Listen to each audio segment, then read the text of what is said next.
Imagine buying your lunch without speaking to a single soul.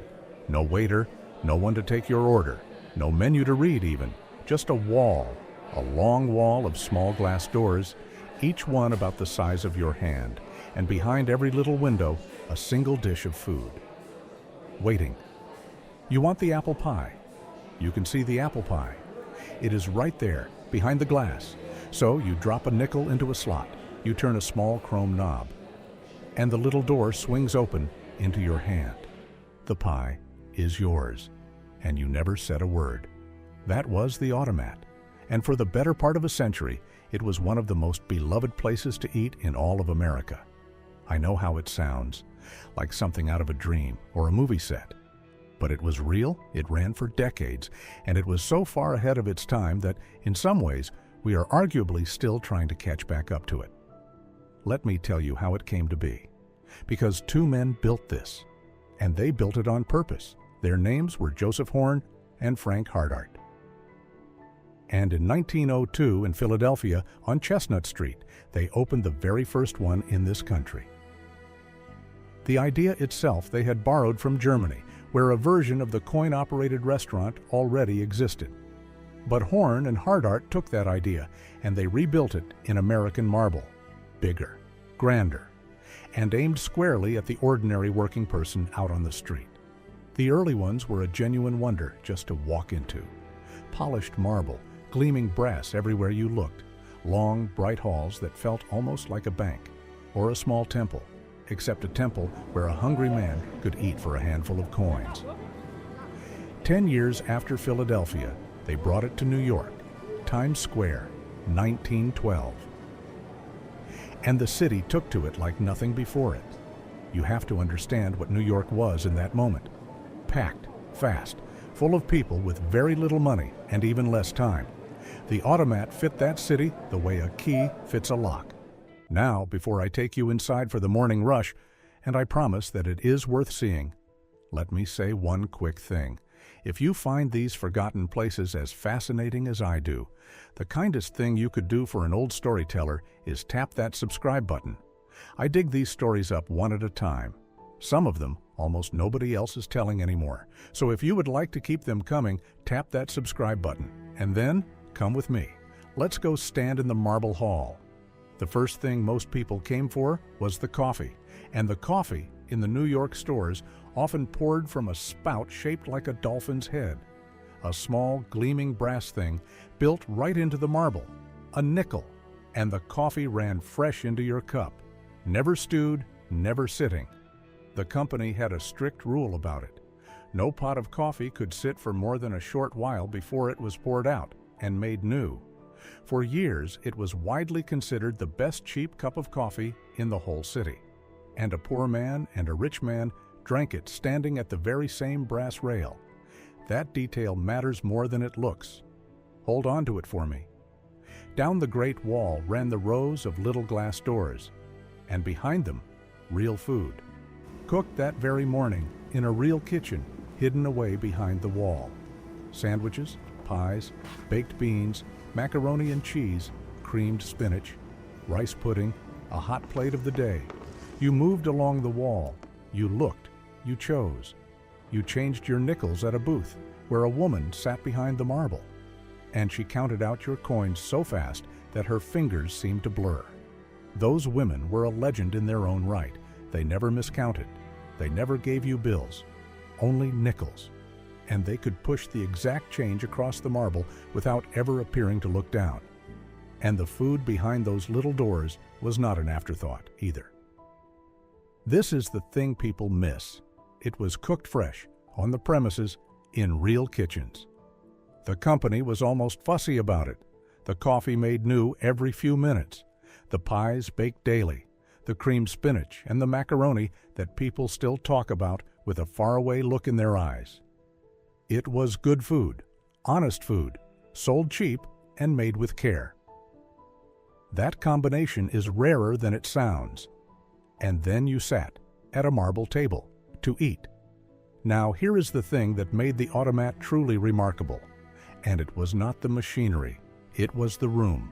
There was no host at the door to seat you by the cut of your coat. There was no waiter standing by to judge your tip or to quietly decide that you did not belong. The wall of doors did not know and did not care whether your nickel came from a banker or a bricklayer. A woman in furs and a man who had slept in the park the night before dropped the very same coin into the very same slot, for the very same slice of pie. And then, sometimes, they sat down at the same long marble table to eat it. That almost never happened anywhere else in American life. But it happened here, every single day, by design. The writers loved the Automat for exactly that reason. Generations of broke young artists and reporters and novelists practically lived in those halls. The Automat would feed them for pocket change, and it would never once make them feel poor for it. And the sheer scale of the thing got enormous. By the early 1940s, the company ran more than 150 shops and restaurants across Philadelphia, New York, and Baltimore. Together, at their peak, they were feeding something on the order of 500,000 people every single day. Let that land for a moment. 500,000 meals a day. For a time, Horn and Hardart was the largest restaurant operation in the entire world. And it ran on nickels and glass doors and one simple promise, that the food behind the window would be good, and the same for everybody. And I will tell you when it mattered most, the Depression. When the country fell on its hardest times, the Automat became a kind of refuge. A man with almost nothing in his pocket could still buy a nickel cup of coffee and sit in a warm marble hall with his dignity intact for as long as he liked. Nobody chased him out. Nobody made him feel like charity. He was a paying customer, the same as anyone, and the wall of doors treated him exactly that way. If you are still with me, and a place like that is exactly the kind of thing you wish more people remembered, then subscribe. That is the whole job of this channel, and it means more than I can easily say that you are here for it. So what on earth happened? How does the busiest restaurant in the world simply disappear? Slowly? That is how. It died over a long, quiet afternoon that lasted about 30 years. The first thing was the city itself, moving. After the Second World War, American families began leaving the downtowns for the brand new suburbs. And the Automat, with its grand marble halls, was rooted downtown. It could not follow the people out to the new neighborhoods. The second thing pulled up to the curb in the 1950s, fast food. The new hamburger chains were faster, they were newer, and they were built exactly where the cars and the young families now were, out on the highway, out in the suburbs. They sold speed in a paper bag, eaten in a hurry, and they sold it cheap. And then the third thing happened, and in some ways it was the cruelest of them all. The nickel stopped being enough. The whole magic of the Automat had been built on the spell of a single coin, a nickel for the coffee, a nickel or a few for the food. But prices rise over the years the way they always do. And slowly, the simple math that had held the place together for 50 years just came apart. The company tried to adapt. It even, painfully, began turning some of its own grand automats into fast food franchises, renting those beautiful marble halls over to the very kind of restaurant that was killing them. Picture that for a second. The company that had perfected the marble hall handing the keys to the thing that was burying it. One by one, through the 1970s and into the 80s, the great halls went dark. The glass doors stopped opening, the dolphins stopped pouring. And then there was only one left. The last Automat in America stood on East 42nd Street in New York City. And in 1991, it served its final meals, and it closed its doors for good. There was no grand funeral. A few newspapers ran a few sad paragraphs. The city that had once eaten 500,000 meals a day inside these halls let the very last one slip away with barely a sound. The fixtures were pulled out. The marble was hauled off. The buildings became banks and drugstores, and eventually things that no one even remembers were ever anything else at all. A whole way of eating. Invented, perfected, loved by millions, and then simply ended. But it is not entirely gone. And this is the part I most want to leave you with. The Smithsonian in Washington saved a piece of it, a long section of a real Automat wall brought out of one of the old Philadelphia halls. The marble, the brass, the rows of little glass doors, the mirrors, all of it. So you can still go and stand in front of it. You can stand exactly where a New Yorker stood 100 years ago and look at the small windows where the pie used to wait. The doors do not open anymore. There is no nickel that will work.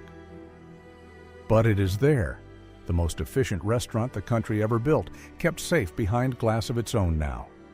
A writer named Lorraine Deal did the patient work of gathering up the whole history of it, the photographs, the recipes, the stories, before the last people who actually remembered it were gone. That book and that one preserved wall are most of what we have left, and I think it is worth asking, while we stand here in front of it, what exactly it was that we lost. It is easy to say we lost the macaroni, or the good coffee, or the charm of a door that opens for a coin. And we did lose those things. But that is not the real loss. The real loss is the room. A room where the price was a nickel and the dignity was free. Where the wall of doors did not care who you were, or what you wore, or where you had slept the night before. Only that your coin was real and your hunger was honest. The most efficient restaurant in the history of this country turned out to be, almost by accident, the most equal one too. It judged no one. It fed everyone. And then, very quietly, it vanished. Now, I have a small favor to ask before you go. Somewhere out there, somebody listening to me right now had a grandmother or a grandfather who actually ate at one of these, who remembers the wall of doors with their own two eyes. If that is you, or if your family ever told you a story about the Automat, please put it down in the comments. I read every single one. And subscribe so the next vanished place finds its way to you. There are more of them than you would believe, and most of them deserve a good deal better than the way they were forgotten. So the next time you are standing in some bright, loud place, shouting your order at a screen, paying far more than a nickel, and somehow feeling far less than welcome, think about that wall of little glass doors. Think about the marble and the dolphins and the 500,000 people a day who walked in off the hardest streets in America, and who, for the price of one single coin, got to eat like they mattered. Because they did. And for a while, in those halls, somebody actually built a place that treated them that way.